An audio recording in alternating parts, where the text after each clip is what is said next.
We have a founder and CEO coming up next, and one of the things about those that start their own business in general and then in the space, that means they have a pretty strong point of view. They think in terms of not only building something for the financial impact of owning a business, but really they want to bring something to the world. So we have an industry expert coming up, and the topic, the top 5 workplace challenges people analytics can solve and their financial impact, which ties together, right, a lot of the different discussion points that we've been making and then build it in. Is Jeff? Thanks. And so without anything further, I want to bring to the stage Mr. Jeff Higgins, founder and CEO of Lytx. Thank you. Sorry about that. Hi, good morning. It's great to be here. I see I've already been set up. I have to have some really strong opinions. Fortunately, I do. So top 5 workforce challenges that can be solved by people analytics. So I wanted to just say a couple of things about my background. First off, I have been at this for more than 20 years.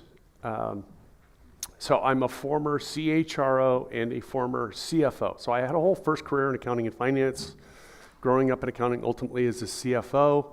And then also crossed over as a practitioner to work in this new area that, by the way, it wasn't called people analytics yet. It was called data management or labor analysis. They didn't really have a name for it then. But it's evolved and really grown tremendously into really people analytics, workforce planning, and also ultimately got into some senior management roles and some CHRO roles. So I'd like to just touch on that, as well as I teach part-time at University of Southern California in Los Angeles on data sciences and people analytics. And I've also volunteered time for more than a decade to ISO, the International Organization for Standards, to actually help build standards for HR.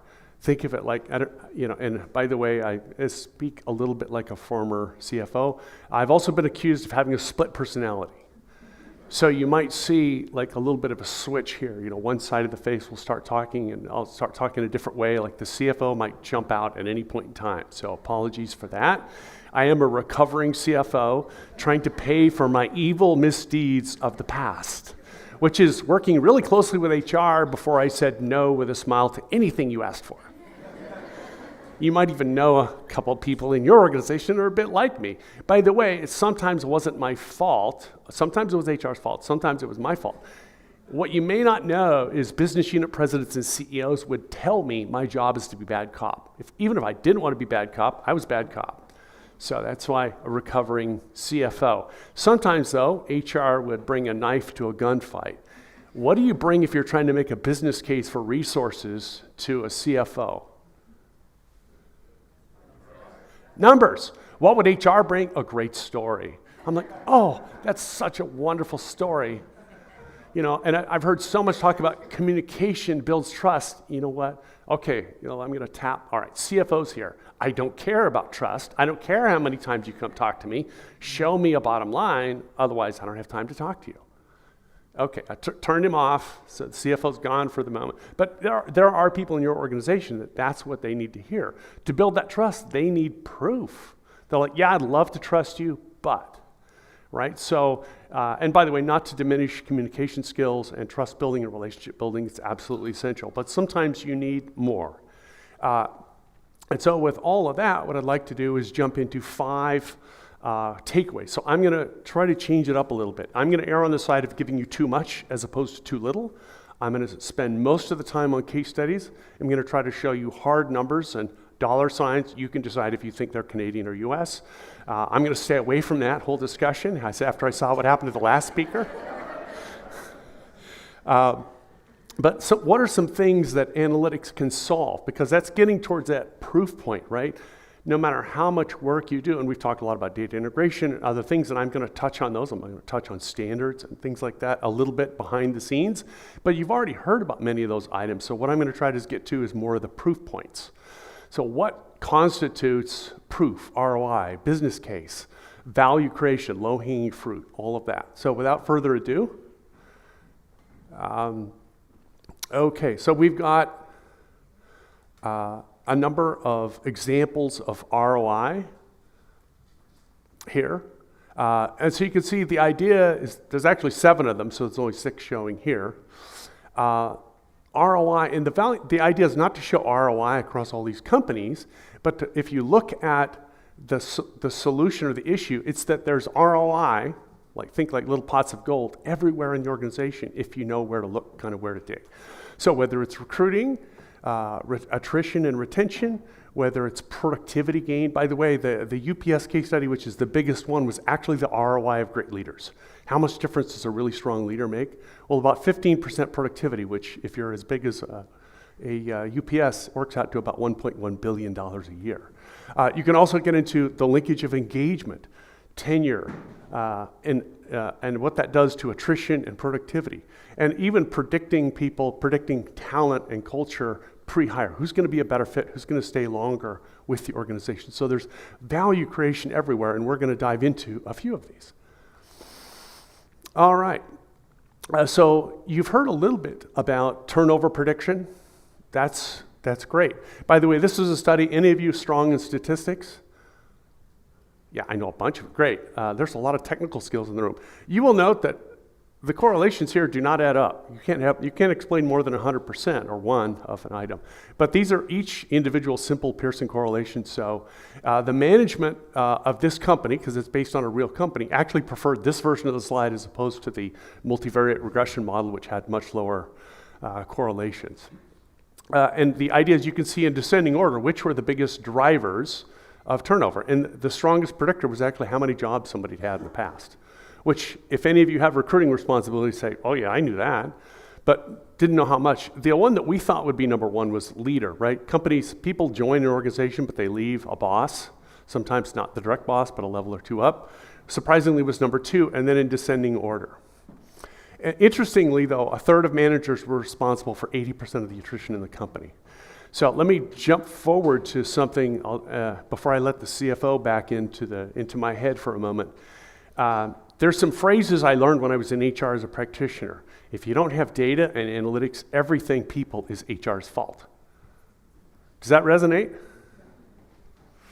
So whenever management makes a mistake, it's somehow HR's fault. I lost that person because you don't let me pay enough. Oh, you didn't tell me about this. Oh, this policy wasn't clear. Whatever. So by the way, everything correlates to leaders and managers, but if you can't prove it, still going to be HR's fault. So there's a huge benefit to getting good facts and data. And it's, by the way, it's not about holding them accountable in a negative way. It's about proving to them maybe things they're doing their best, but they don't know what they're not doing. Also, we're not going to be able to teach them HR, even though they think they know it. We have to learn a little bit more of the business language to communicate it, which is part of the ROI. By the way, there's something more powerful than predicting a turnover. Much more powerful, predicting retention. What's going to make people stay? That's the solution right there. Why people are going to leave? Sometimes there's nothing you can do if you do a turnover prediction model. But what you really need to do is figure out what's going to make people stay. Now, if you're a nonprofit, if you're a public sector, you may not be able to do the number 1 item here, which is some sort of equity. But look at basically how people are hired, giving people career path, promotional opportunities, transfer opportunities. Interesting that they have a strong retention effect. And by the way, not just for the direct employee who gets it, but also for others who see that there's the opportunity to grow in the organization. The one that's kind of odd is above average performance in comp ratio. That's compensation speak for paying people above market actually doesn't improve retention very much. It's kind of a weird surprise. All right, issue number 2, recruiting. So at the start of the analytics journey, early on when I was doing analytics for other companies, we were hired by an organization to figure out where they can get more high performers. They were all about high performance. And so they wanted to know, they had two questions. One, where do we get our best people or most high performers? And where do we get our worst, what's our worst source of hire? Because we're going to stop using that and we're going to do whatever it is that's getting us more high performers. So an analysis was done. Basically, you can see team 1 and team 2. One was focusing on performance and recruiting data. The other was focusing on retention and recruiting. So one is looking at performance ratings, with recruiting. Where are we getting our best? The other was looking at turnover retention. So each team built their own data model. What happened? Well, the first team came up with a conclusion. They said employee referrals are twice as likely to yield high-performing employees. Oh, great. We found our source of high performers. Fantastic. So let's do more employee referrals. Wait a minute. The other team said, actually, we found our worst source of hire, employee referrals. More of them leave than anything. I said, wait a minute. So I, as the head of these two teams, said, you can't both be right. Combine your data and tell me who's right and who's wrong. Now, quick question to see if you're paying attention. Who was right and who was wrong? What? Actually, that's a great theme. Yeah, HR is always wrong, yes. Actually, I was wrong. They were both right. Say, what? So actually, employee referrals are the best source of hire, but there were two things going on. So if a high performer was giving the referral, guess what? Very high probability. The old adage, great people know great people, was actually proven statistically true for this organization. Also, because they paid an incentive and they paid it out in about 90 days, you had another group that was referring as a side business for the organization. And we called that the Friends and Family Program, right? They're like trying to supplement their income by trying to get anyone they know who might be qualified for a job to come in and work for them so they can get a nice 90-day bonus. Unfortunately, when you get these teams of people who all know each other and you lose one or two of them, what happens? The others are likely to leave as well. So it actually, again, we're not very scientific. We called it the herd effect. So we lose one or two, we're going to lose a bunch. So that's not good. So what it did enable them to do is try to incentivize high performers to refer more and change the payout structure for the incentives for referrals so that it was over time instead of a lump sum, so that they could get less of number two and more of number one. So basically, that's what happened here. All right, so let me keep moving. Again, I apologize in advance if I'm moving quickly because I want to get through all the case studies for you and hopefully get a chance to tell some really interesting stories. Mobility, is it better to build than buy? I'm dating myself a little bit, but a lot of people from my generation, talent was plentiful. And so oftentimes they think nothing of losing people because they're just going to go out and replace them and get somebody just as good or better. That's not really true anymore. And actually it is, through enough analysis, I'm going to show you a quick case study, it's cheaper and many times better to build than to buy. Not always, but generally. So how does that work? Well, basically is internal mobility a source of turnover and cost? Because again, the old CFO would come and say, why do we need to pay people more? How do we know they're actually better? Actually had a CEO once who created a board to review every single promotion in the company and approve it once a month. And all the direct reports of the CEO, it's a publicly traded company, had to meet once a month and present every promotion. What do you think happened to the volume of promotions? Huge, 90% decline. Fast forward 15 months later, turnover rates going up of high performers. I wonder why. Come to find out, so we did a replacement cost analysis that showed that, when you lose a high performer who was potentially up for promotion but didn't get it because their boss was afraid to go in front of the CEO, the replacement person cost 30 to 40% more. Wait a minute. And it's actually, that was presented to the CEO, and he said, he said, I'm guarding the wrong gate. Yeah, because you don't want to give people a promotion, a 10% salary increase, 12%, 15%, but you're willing to pay 30 or 40% more to replace when you lose a known high performer who's a good fit with our culture. Oops, happens more than you might think. Okay, so here's the mobility. Now, we would affectionately call this a banana chart. I know it doesn't look quite like a banana, but basically that yellow has it's kind of a nice story to it.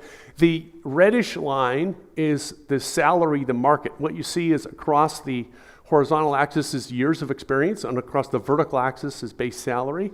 So when people start right out of school, and by the way, if you can quantify the ROI of a career path of accounting, you can quantify the ROI of almost any career development job. Sales and some of the more customer-facing are much easier than accountants. In this case, the blue line was their internal salary market. The yellow is the gap between the outside market and the inside market. So people might say, well, why aren't you paying market? Well, actually, when I was head of compensation for multiple companies, my job was to control costs, not pay market. Did we have market-based salaries? Yeah. Did we get everybody to market? Eventually. right? You might even know somebody in compensation or finance who's a bit like me in that sense. So the idea is to pay and you create that career path, but the value of this is that yellow. And by the way, that yellow is $100,000 to $200,000 over a career. If you're hiring and you're doing a great job, which leads to your training budget, career development, career pipeline, this is something HR controls in terms of your sandbox and policies, procedures, practices, and hopefully budget. This is savings you can be generating literally in the millions of dollars for building versus buying talent. Now, the trick is you don't want to be too far from the orange line, because if you get too far, then people are going to leave. So what's that sweet spot? And by the way, people will stay even if they're not paid exactly at market, as long as they know they have a future, they have a career path, they have development. People even stay, you can increase retention just by telling them they're going to be put on a career path. Now, if you don't follow up on it, it might backfire on you, but there's a lot of value to the build versus buy. And in fact, they were a little bit too far away at one point. Let me see if I can use the laser here, right here. And that's where they actually had most of their attrition, was when they got just a little bit too far. So the idea would be to close that gap, accelerate there. And what this company did, they didn't promote fast enough. They actually paid market, but they asked for way too much in experience, which made them look bad versus the market, because the market pays more for that experience and they weren't, and they didn't promote fast enough. Okay, number 4. Quantifying workforce cost and productivity. Okay, CFO's back. So I know a lot of you may think, I'm HR, why am I'm just not responsible for people cost, I'm not responsible for productivity. Really? You don't own any of that? Okay, to bring in dregs of humanity, people who are, are going to do a poor job? No, oh wait, no, that's not what I meant, right? If you can find every person you hire is going to do 10% more than the last person who was in that job, 20% more, 50% more, 200% more, shouldn't you be a hero to the organization over time? Absolutely. If you had the metrics and analytics and capability to do that. And the other thing is to talk about the elephant in the room, not AI, although that's also another elephant in the room, is cost. So I've heard a lot of talk about, people, a dot on a page is not a dot, it's a person. These numbers are people. Absolutely. Okay, remember, CFO's back. I've got budgets to hit, I've got targets. Warm and fuzzy doesn't pay the bills. We've got to hit these numbers, folks, one way or another. And so somebody's got to play those roles, and you may have those folks in operations, you may have those folks in customer-facing roles, whether you're for-profit or nonprofit. And so the idea is, don't hide from that, embrace it. You have amazing data in HR for your workforce. You can use that to quantify your labor costs. And by the way, my mistake, again, I made a lot of mistakes as a CFO. Wish I had a time machine, and I'm trying to pay for them now on the analytics side. I was focused all on the red ball, cost. Let's keep costs down, let's control costs. You can't reduce costs to zero.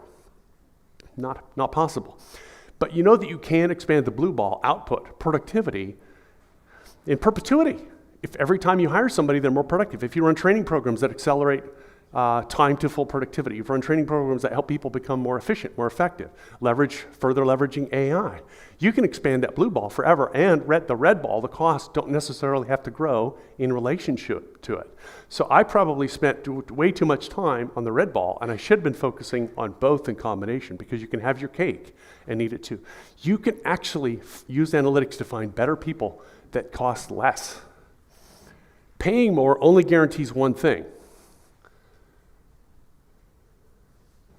that it costs more. Not that you're going to get more. No guarantee. There's a lot more here. There's a couple of great metrics on workforce productivity that we're huge fans of, called human capital ROI ratio, return on human capital investment. I encourage you to check those out. The standards work I've done with ISO. I actually was a lead architect in the creation of a standard called ISO 30414. It's a standard, a global standard, how to measure and report workforce. If you're looking for some good metrics to start working with, I encourage you to check out that standard. You can download it in Canada for probably 150 Canadian dollars. It's not expensive, because ISO is a nonprofit organization. And it's a really good, foundational piece for measurement for data and metrics. And happy to explain more in detail for you. So how do you use that? So now we're going to apply number 4, workforce productivity. So this is basically a subsidiary in China of a major multinational based in the US. They had experienced historically fast growth, In recent years, the growth has slowed pretty dramatically, so that going from high double digits to high single digits. And their costs in a strategic plan, are any of you involved in strategic planning? Oh, great, a couple of hands. Why not? You should be. If people are the most valuable asset, why are you not part of strategic planning? Well, because finance thinks they know it all. I can assure you they don't know it all and they need help. In fact, they need help better managing labor costs. So you can see that some forecasts, the green line is their strategic plan target, and the trend, if you just predict historical growth rates from the way things are going in China, they were going to be way over their budget gap. So things were out of control. What do we do? Well, by the way, a lot of CEOs might say, okay, let's cut costs. Let's do a reduction in force. Analytics is actually a great tool to show why you don't need to do a reduction in force, how you can save millions over time. It takes a little bit of time, but you can actually save millions or tens of millions by just doing things a little bit differently, and sometimes they have low or even no cost. So they had historically grown salaries double digits, employee headcount pretty good. So what they were going to try to do is target this lower TCOW, by the way, is total cost of workforce, growth rate of only 8%, whereas it was much higher, running at 12 to 13% a year. So how do you do that? Well, so here's the run rates. So let's come up with scenarios for forecasting where we reduce some of these. By the way, benefits as a percent of salary, if I had to say that one's doable, I don't think they're going to reduce benefits costs by 4% unless they cut programs. But still, preferable to cutting staff. Also, they could get all the way, so that got them part of the way there. And then the last piece is let's stop using as much contingent workforce. Let's hire more internally and less externally, because remember we just said building is cheaper than buying, and you can save millions. Again, it doesn't create the millions immediately, but it will create it for you over time. And then also, let's focus on reducing attrition, and no more budget increases for recruiting. You're gonna have to get more efficient. Sorry, those of you in recruiting. All right, number 5, JetBlue Airlines. So this is an airline that figured out they were one of the first, if not the first, to create this thing called ENPS. Have any of you heard of that? Employee Net Promoter Score. Have any of you received from a customer an online order, you buy anything from Amazon or any other company, you get a one-question survey in the email? That's a Net Promoter Score survey. They're trying to ask you how you liked your purchase, your service, your interaction with them in one question, which is great in terms of being easy to fill out, although it can be still a little bit irritating when you get too many of those. So they figured out that they already used Net Promoter Score for customers, and they had a really good reputation. They still do the highest rated US airline even today. What they figured out was maybe we could use this inside on our employees. So they created a one-question survey to give to employees to say, how likely are you to recommend JetBlue as a good place to work? And you can see that detractor, you have to be a 9 or a 10 on the scale to be considered a net promoter. If you're 0 through 6, you're a detractor. So even if you went 5, middle of the road, that's a bad thing. So this is a really hard scale, and you subtract the detractors from the promoters. It's very hard to get a big number here. But it's very valuable, because a 9 or a 10 means these people are super highly engaged. So what can you do with that? Well, there's some other metrics here. I'm not going to go through all these. You can see one we talked about here called TCOW. These are some industry standard metrics, cost per available seat mile, break-even load factor, other KPI. But what they really discovered was that employee net promoter score was a secret sauce, because they would have flights where the exact same weather conditions, exact same passenger load, exact same on-time schedule and arrival from point A to point B, and yet one flight would have a whole bunch of customers coming off who are net promoters, they just had a great experience, and another flight wouldn't. So what's the difference? If it's not weather, maintenance, mechanical, on-time, anything else, what is it? Well, the difference, again, it's funny, when you sometimes do analytics, you come back what seems like the blinding flash of the obvious. Why didn't we know that? And in fact, it was highly engaged employees who were delivering a fantastic experience on the flight. Both, essentially, your flight attendants and your gate agents who were delivering that great customer-facing experience. And the secret sauce there is that would link to customer satisfaction, revenue, and profit. Well, how much? Oh, not a lot, only 1%. Well, let's go through that. So ENPS, Employee Net Promoter Score, if that goes up 5%, employee engagement also goes up. They did an annual survey. That goes up 5% as well. Discretionary effort, which is what highly engaged people will do. They'll go outside the job description. They'll go above and beyond the requirements of the job. They'll contribute ideas to the organization. That's fantastic. That goes up 10%. Adverse events, like sick time, turnover, negative events goes down by 5%. That's fantastic as well. Customer Net Promoter Score goes up about 5%, and revenue by 1%. Revenue by 1%, well, that's not much. Well, actually, it is. It's $26 to $96 million a year, and it's the difference between airlines that consistently lose money and airlines that consistently make money. You will not see advertisements on TV by JetBlue. You will not see billboards by JetBlue, because they found a more powerful form of marketing, which is employee referral or customer referral driven by highly engaged employees. So the most powerful marketing tool out there is other people who tell you they had a great experience on this airline, and then you go try it and you have a great experience and you tell somebody else about it. So that's millions of dollars in advertising they don't have to spend. All right, and what causes employee net promoters? Managers. It's not the only source, but they were trying to figure out, okay, are these people born? Are they just so engaged that whatever they do, they want to do it so well? Or are they made? Can we hire them from competitors? Where do we get them? We get them from universities. We get them from people who didn't go to university. So the best they could find was the linkage to the manager. If the manager is a net promoter, a much higher, literally more than twice the percentage of employees are also going to be net promoters. If the manager is a detractor, so are most of the employees going to be. And you see kind of the midpoint average here. So what does that mean? Are we going to go fire those managers that are detractors? No. Actually, what JetBlue does is much more humane. They go have a conversation with them. Often, they have something personal going on in their lives. Maybe they just moved from Florida to Alaska. And that was a bit of a challenge going from warm, humid weather to freezing cold, and they lost, all their family was in Florida. So they might be going through some hard times. But talk to them, and by the way, we all think we don't have a tell, we don't show when we're going through a hard time. Well, the employees figured out, so they say, we realize you might be going through some challenges, and have a conversation about it, but say, it's affecting your employees. So what can we do to kind of get you back in the game, get you back on top? So they really make it more of a pep talk, and how can we help you get back higher up on your game? So, 4 different pieces of ROI, five different pieces of ROI in terms of problems you can solve with analytics. I'd like to show you one other piece. There's another piece you can do in terms of workforce planning, because analytics leads to workforce planning. So I wanted to share with you that that other elephant in the room, AI. We need AI to do more for us. So what if you had a tool, an AI tool, that could actually take your data and based on your inputs in terms of business strategy, what's our mission, vision, and goal? What are we trying to do? Where are we trying to go? Who are we trying to serve? And what's our workforce strategy, meaning what pieces of workforce do we need to focus on? Do we need to hire better? Do we need to retain critical talent? Do we need to manage costs while building some workforce skills and talent overall? What are we trying to achieve in HR as part of a workforce strategy?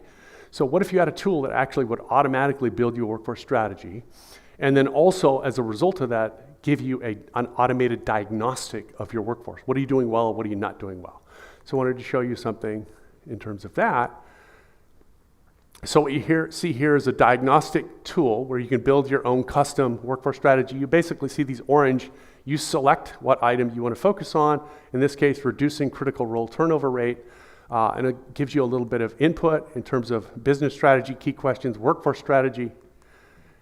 And then it will actually generate for you a diagnostic view. So actually, it will recommend KPI metrics. It will give you an overall health score. And let's get the, whoops. My animations didn't come out.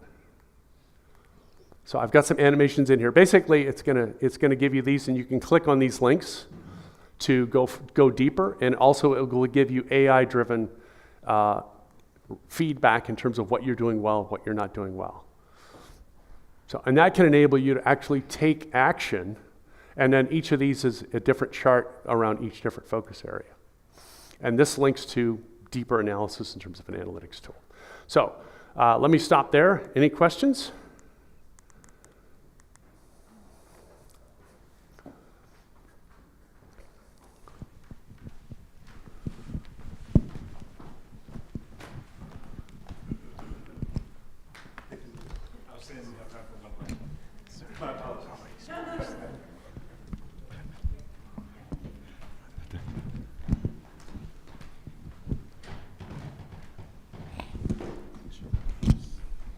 Hi, sorry, first of all, amazing perspective across the C-suite. That is so helpful for all that we've heard from the connection into finance, so very helpful.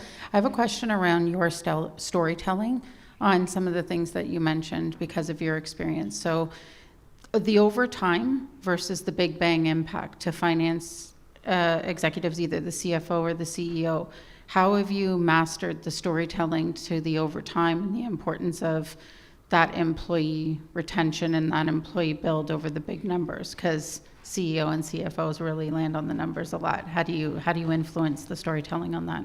Wow, I did say I wanted the hard questions. That's a hard one. So there's a quick answer would be people are more like trees than a weed. People take time to grow. You can't grow amazing talent overnight.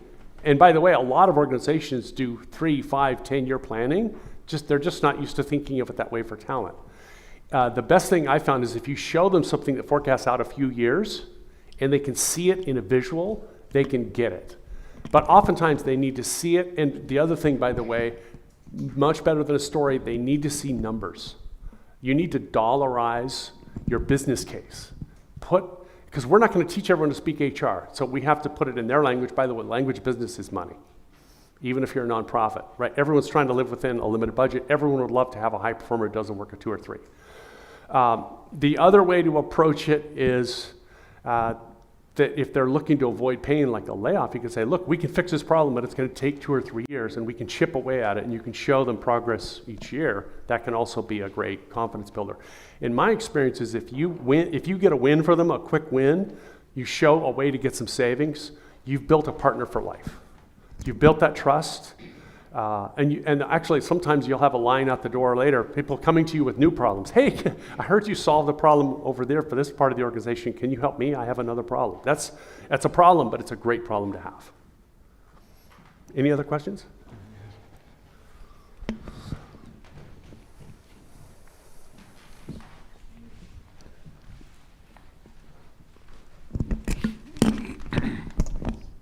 Thank you. I couldn't agree more with you about the importance of productivity metrics.